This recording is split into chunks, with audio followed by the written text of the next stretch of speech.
I believe in the internet. I believe it'll get increasingly popular, and we're doing some neat new things to take advantage of that.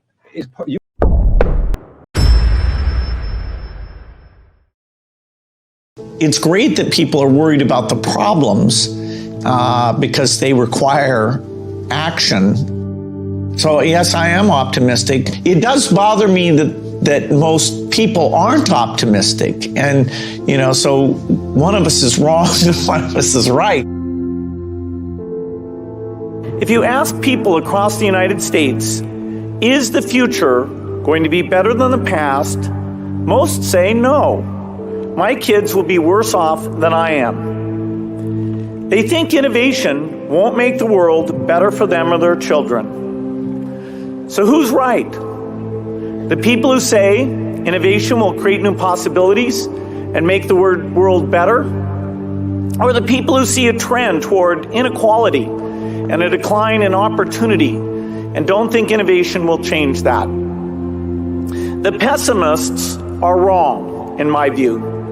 But they're not crazy. If innovation is purely market-driven and we don't focus on the big inequities, then we could have amazing advances and inventions that leave the world even more divided. We won't improve public schools. We won't cure malaria. We won't end poverty. We won't develop the innovations poor farmers need to grow food in a changing climate.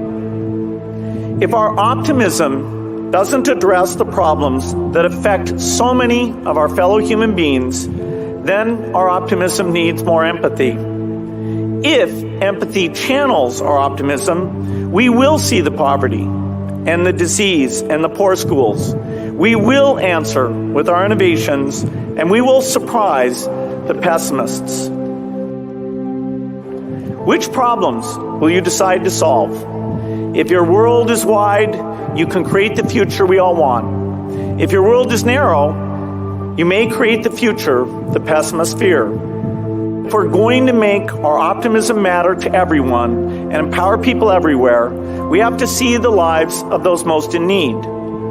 If we have optimism without empathy, then it doesn't matter how much we master the secrets of science. We're not really solving problems, we're just working on puzzles. If you put your hearts and minds to it, you can surprise the pessimists.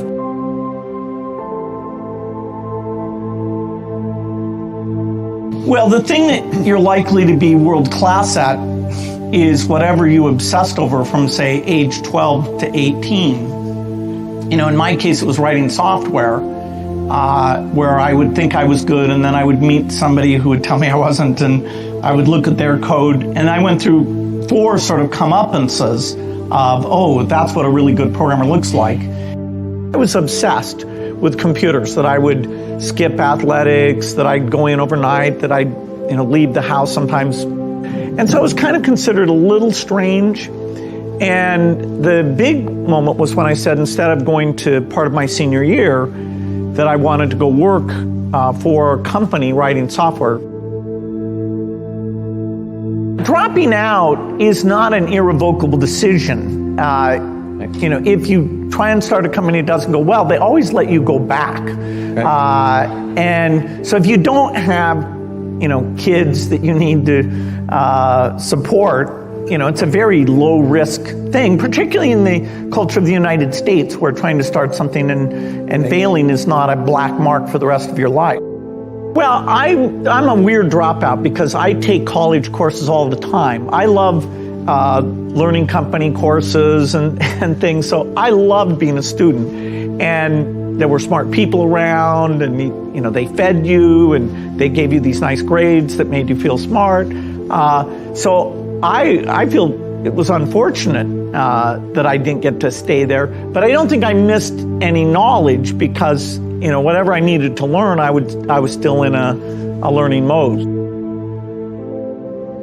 And when Microsoft was a small company, we benefited from the fact that AT&T and Xerox and other companies had made investments in research, that they'd reached out and worked with universities on a broad basis. So we felt very lucky that as we got to a certain level of success, we could start our own research group and have that research group be in partnership with top universities all over the world doing advanced programming.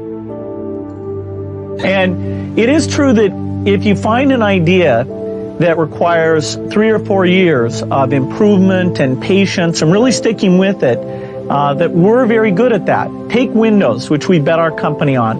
Everybody doubted that would succeed. IBM did not support us in that.